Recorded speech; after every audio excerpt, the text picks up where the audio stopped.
Debaixo de pressão você tem duas opções. Momentos de pressão você vai ter que direcionar fé. Para pensar nisso.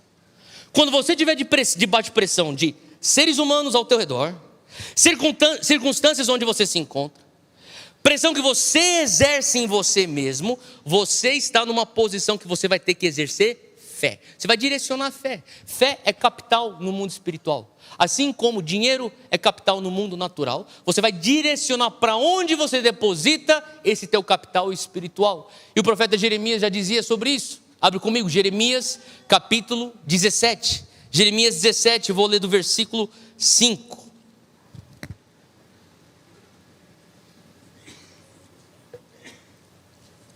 Assim diz o Senhor. Todo mundo achou? Jeremias 17, versículo 5. Assim diz o Senhor: maldito é o homem que confia nos homens. O que está dizendo aqui esse versículo? Ele está falando assim: debaixo de pressão você tem que pôr tua confiança em alguém. Debaixo de pressão você vai ter que dirigir fé para alguma direção. E quando você pega o teu capital espiritual, que se chama fé, e você direciona para algo terreno, você direciona para algo passageiro, você direciona para algo humano. A palavra de Deus diz: maldito é o homem que confia, que direciona a fé para um outro homem. Mas por quê? Que faz da humanidade mortal a sua força. Ele faz isso pensando: desse aí, que é um homem, assim como eu, que tem prazo de validade, assim como eu, que quando morrer volta ao pó, assim como eu vou tentar extrair força. Mas que burrice. É o que o texto está dizendo. Maldito é o homem que confia em um homem, que pensa que vai extrair força da humanidade mortal, vai extrair força da terra, do pó, mas cujo coração se afasta do Senhor, que é a consequência. Quando você põe tua fé, quando você direciona a tua confiança para coisas terrenas, quando você começa a depositar tanta fé em outros homens, a consequência é o teu coração se afastando do Senhor. Mas por que teu coração se afasta do Senhor?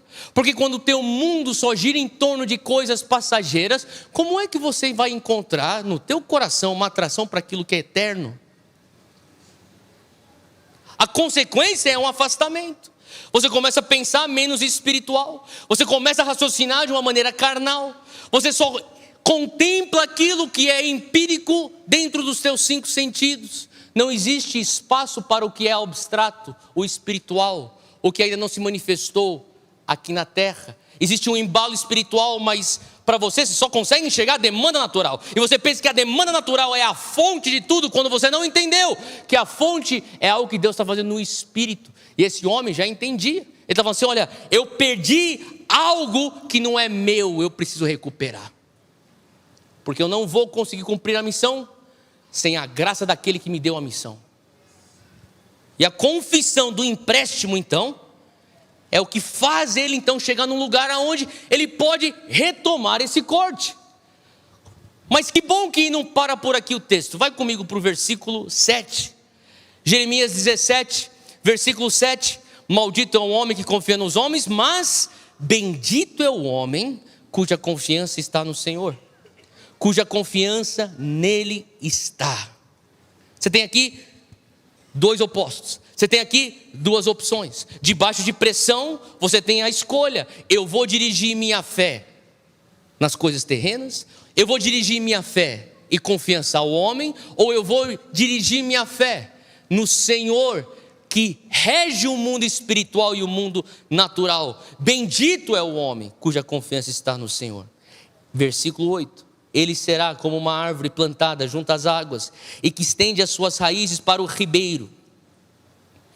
Ele não temerá quando chegar o calor. Ele não está dizendo que você não vai passar por dificuldade. Ele já está prevendo: você vai passar por calor.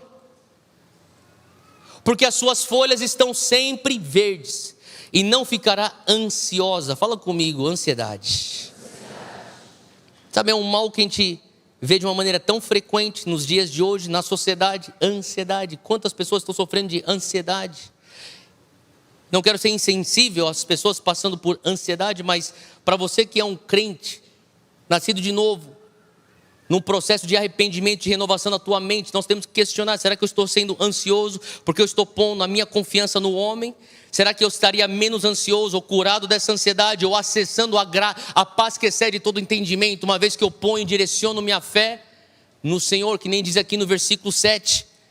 Ele diz: porque se você direcionar a tua confiança no Senhor, ele fala que as suas folhas estarão sempre verdes, você não ficará ansioso, e no ano da seca nem deixará de dar fruto. O Senhor quer que você venha frutificar na crise.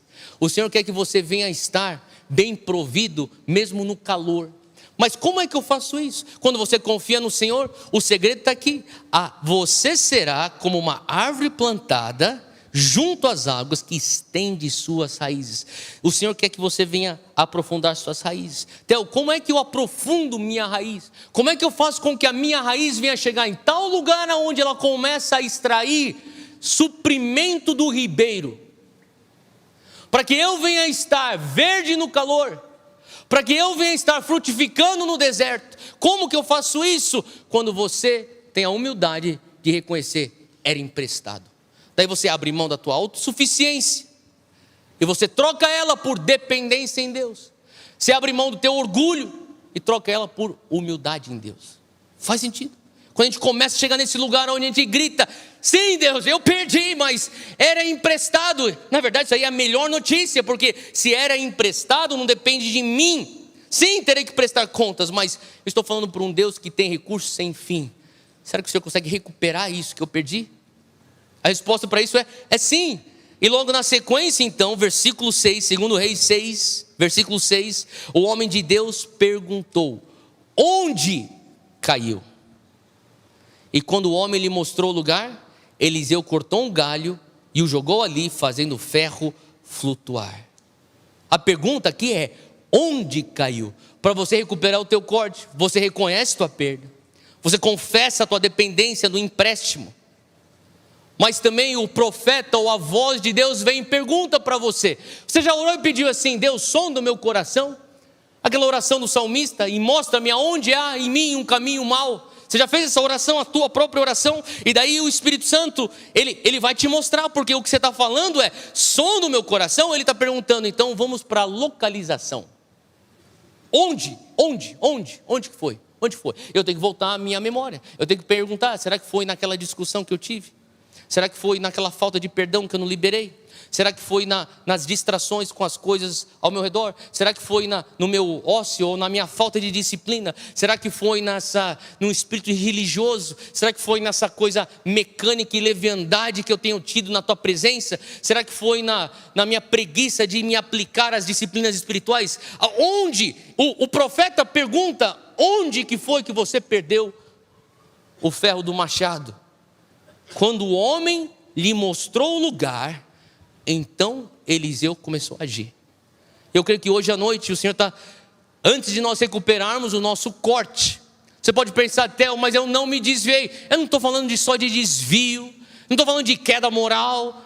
Pode até ser, se isso se aplica a você, mas talvez isso nem se aplique a você. Mas eu creio que o Senhor quer recuperar o corte na tua vida. Não tem a ver com: eu estava longe dos caminhos do Senhor, vivendo que nem um mundano, um depravado. Não, talvez você estava aqui na igreja, e continua aqui na igreja, mas o Espírito Santo está te convencendo: você perdeu o teu corte. Você não está tão apaixonado como você era antes. Você não chora tão fácil na minha presença como você chorava antes.